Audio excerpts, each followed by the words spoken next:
What the fudge is going on, ladies? Welcome to your 7th Photoshop tutorial, and in this lesson, I have to talk about the navigator panel, and I got to teach you guys about screen modes, and I'm going to be going over the zoom tool, whole bunch of crap that I'm going to be teaching you guys. So let's go ahead and start with the navigator panel. Now, by default, the navigator panel is not visible, so go ahead to your window and make sure that the navigator panel has a check next to it. If it doesn't, then go ahead and click it. And now you see that your navigator panel opens up on the left hand side. So just go ahead and make this a little bit bigger. Not too big. That's what she said. And that looks pretty good right there.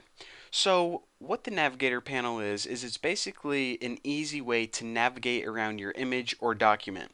Now, the pretty much most simple thing that you can do with it is just zoom in and out of your image. So here's my main image right now. This is actually a picture of my sister. I don't know what she's doing, just probably, being a model in training. So to zoom in, what you need to do is hold this slider right here on your navigator panel and zoom in just like this.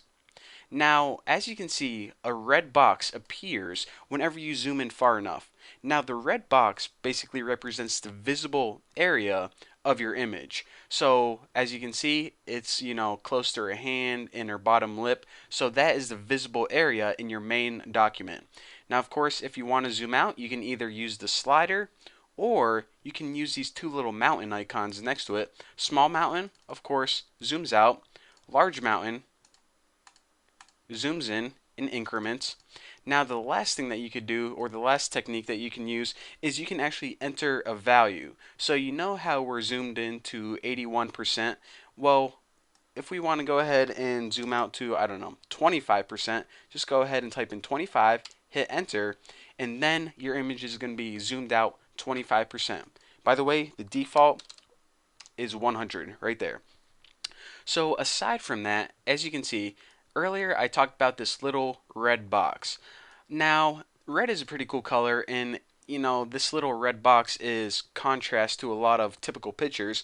But what if you're working with, I don't know, a photo that's in the morning where there are a lot of reds? Or maybe you're just working with a graphic and there's a lot of red colors in that. Well, then this red box can get kind of confusing, and you may want to change it to a different color. So to change this red box to a different color, what you need to do is you need to use the option menu right here and choose panel options. This gives you your navigator's options, and the only option is what color do you want to change the box to. So let's go ahead and change this to, I don't know, like a orange or something.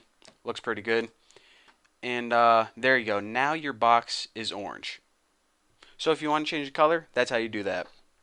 Now, the next thing I want to talk about is screen modes. Now, a lot of people just like to stick with this default screen mode, but there are often times where other screen modes are definitely super beneficial. So the default screen mode, and of course to access your screen mode, it's this button right here. The default screen mode is standard screen mode, and that's a screen mode with all your panels, the bar at the bottom, pretty much all this gray space around it. Now if you want to go to a different one, then choose full screen mode with menu bar. Now as you can see, whenever I did that, everything kind of changed. And the first thing you can notice is the little Windows bar that was on the bottom that had the little Windows icon and the time and the toolbar. It disappeared. Also, there are no tabs on the top giving you the name of the document. Now, the last screen mode is full screen mode, and whenever you select this, it gives you a little prompt that says, okay, you're about to go into full freaking screen mode. It's kind of a big deal, and the reason that they give you this prompt is because whenever you click full screen, there are no buttons. So if you're clicking around like, how do I get out? How do I get out? You get out by pressing escape or F, and then it puts you back into standard. But those are the different screen modes. And one thing I want to point out is that, of course, in standard mode, you can do things like paint the picture. In full screen mode, you also have full access to all of your tools. So even though you can't see your tools on the left hand side, you can go ahead and, I don't know, maybe draw her a pair of glasses or, just give her some nail polish. You also have full access to your tools even though you can't see them. A lot of people don't know that.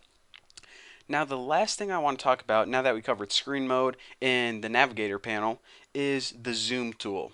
Now, this zoom tool is the magnifying glass right here, and it's the first tool that I want to go over because it's extremely important. Now, even though it's only one tool, there are multiple ways that you can zoom in and around your image. The first thing you can do is you can click a certain spot.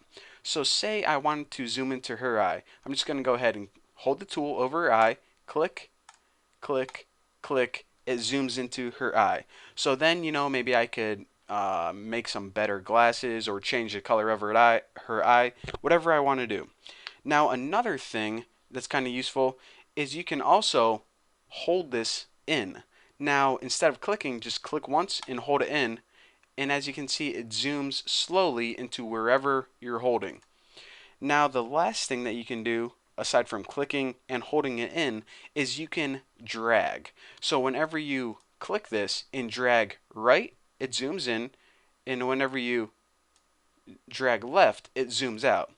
So remember, click, hold it in, or drag right and left. Those are the three different ways you can zoom.